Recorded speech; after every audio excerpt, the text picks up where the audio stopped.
Hey guys, and welcome back to another video. I am back once again with another skincare video. If you are new to this channel, my name is Mandomi Makubela, your woman in skincare, and if you are a returning subscriber, welcome. I am here to basically speak about a very touching topic. If you are someone that is very consistent in your skincare routine, who takes your skincare routine and skincare in general quite seriously, I'm here to give you a bit of insight. And today's topic is why your skincare might not be working. So if you are interested in that, make sure that you stay tuned. Now guys, the real chat is that, look, we all try to invest in good skin, we all want to have glowing skin, and we all really do try to invest in really good quality products. You find yourself with so many different products, you don't know how to use them, or you are using them, and I guess you might sometimes feel that these things are not really working according to what you would like them to. They're not giving you the results. And I'm here to share with you a few reasons why your skincare might not be working. Now, my first tip is you are not consistent with your skincare routine. Now, the reason why I chose to start off with this point is because I think it's very important that we know what you're getting. I say we, but also you know what you get yourself into, especially when you're someone who wants to take better care of your skin. It's very important to know that just like anything, nothing works overnight. We are all dealing with different skincare conditions, different skin types, different skincare issues, which we need to deal with one product at a time. Now, it is very key to note that skincare, unfortunately, requires patience. But also, with patience comes consistency, and with consistency comes results. That is the only way you are going to be able to see whether your skincare routine and the products that you're using are working for your skin. Now, what that also looks like is sticking to your skincare routine and making sure that you are using it daily. And I think this is why it's super important to make sure that you have a proper skincare regimen, skincare routine that is really simplified. This will make it easier for you to hold yourself accountable to making sure that you are doing each and every single step in order to yield results. The second tip is you are experiencing hormonal changes. Now, I think sometimes we also need to not be too hard on ourselves, especially when it comes to dealing with our bodies, our health, as well as our skin. Now, obviously, if you're going through hormonal changes, your skin health as well is compromised. So this entails your lifestyle changes, your diet, if you really just do take care of yourself, because sometimes hormones really are just the different fluctuation of chemicals in our bodies. And sometimes that unfortunately can reflect on our skin. But then again, like I say, if you do have a consistent and simplified skincare routine that is in place already, and obviously also not stressed, because at the end of the day, if your body is going through certain fluctuation, there's not really much, and there's only so much that skincare products can do. Now, the third tip is you're not layering or using your products correctly. Now, this is a big thing, but we can obviously touch more on this in another video. Let me know down in the comments if you do want that. But just to give you an overview, making sure that you're applying your product in the right way is super important as to how the products react on your skin. Now, my simple rule of thumb is that the correct way of layering your product is making sure that in this house, you know, we're always dealing with clean canvases. So you want to make sure that your first step of your routine is always to cleanse. After cleansing, you want to make sure that you're using your product from the thinnest formulation to the thickest formulation. This will help with better absorption of the product into your skin. A big thing to also make sure to avoid pilling, you want to make sure that you are allowing and giving your product enough time in between before applying the next product. Next tip is your skin likely needs a break. I think one of the most important things to note is that in as much as we all want clear, good, and are fighting certain conditions and skincare issues on our skin, it is very important for us to sometimes give our skin a break. Sometimes using a cleanser, using a moisturizer, and also just using sunscreen as a form of protection is just what our skin needs. Sometimes you do need to just really reset and restart.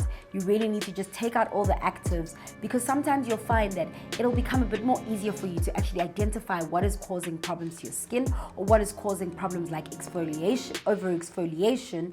So it's very key to make sure that we understand that our skin also sometimes needs a break. It's not every single time where you need to use active.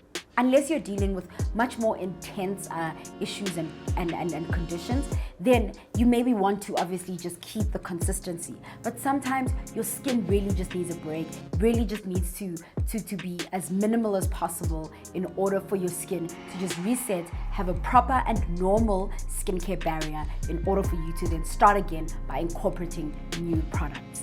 My next tip is you are overusing active ingredients or active skincare. Now this is a huge mistake, and really why you feel that your skincare is not working, because sometimes we tend to get very excited when using and incorporating new products because you've heard and seen the latest trends that, oh my word, this product does this product does that. But sometimes it's also key to make sure that you study a product, and I can never stress this enough. I always say that number one, making sure that you build your skin tolerance is super important, especially if you're going to incorporate active skincare. Number two, you want to make sure that you're really educated on the type of skincare products that you're using on your skin. You want to make sure that you're using it the correct way and you're applying it in the correct way. If you are incorporating products have ingredients such as vitamin A, if you are including retinols into your skincare routine, you want to make sure that these are obviously products you can't be using every day. They can cause major irritation on your skin, they can cause major purging, they can cause major redness, and this is exactly what you want to avoid. Making sure that you have a skin schedule, which is now called obviously skin cycling, is super key in order for you to know when to apply what and on which day, which days to skip, so on and so forth. I have actually done quite an intense video on Instagram on one of my reels explaining how you can schedule your skin. But let me know if you want me to do more sort of like content like that, and then I'll be able to make sure that I deliver to you. It's super key that you make sure that you set some time out, put a schedule out in order for them to work and give you optimal results. Another tip that I do want to stress is that you may be mixing incorrect ingredients together. Now this is super key. Now, as we all know, skincare is made with different formulations, different type of research, and certain things will vibe or certain things will go with certain things, but also certain ingredients won't agree with going together. Now this is super key for you to know. I will obviously, if you want me to do a video on that, let me know down below in the comments. Using the incorrect products and the incorrect ingredients together can also be detrimental for your skin. For example, retinol shouldn't be used in conjunction with products such as benzoyl peroxide because it really can cause major irritation and redness to your skin. So you want to make sure that you are super mindful of ingredients that you are mixing together. And I think my last tip to wrap up this video is the weather. The weather is throwing off your skincare routine. Now, this is obviously something that everyone needs to know, that just as the seasons change and the weather fluctuates, so does our skin. Now, it's very important that you make sure that you teach your skin versatility, because sometimes it's also just about building your skin tolerance, like I say. Sometimes you need to make sure that you're able to really just adjust accordingly, especially when it comes to seasons or the weather. So as you know, in the colder months, you're looking at much more thicker and more hydrating ingredients. So whether it's thick moisturizers, thick toners, milky or creamy cleansers, you want to make sure that those are the ingredients and the products that you're leaning towards in the much more colder months. Whereas in the summer months, there's so many things into play. There's sun, it's very sunny, it's very hot, the humidity is out of this world. So you do want to make sure that you're incorporating very lightweight products, which will really just help and prevent from your pores getting clogged. But also you want to make sure that you're using very light cleansers, so more foaming cleansers with toners. You want things that are more hydrating but are super lightweight to still give you the hydration that in order to prevent problems such as dehydration of the skin. But also in terms of moisturizers, you want to lean towards not thicker but maybe more lotion type of texture-ish product. So that is that for winter. You want to make sure that your skin really just adjusts and you know what to take out, what to put in, and what to keep the same. Guys, I really hope you enjoyed this video. Let me know what other topics you would like me to cover. Don't forget to like, comment, and subscribe, and see you in the next video.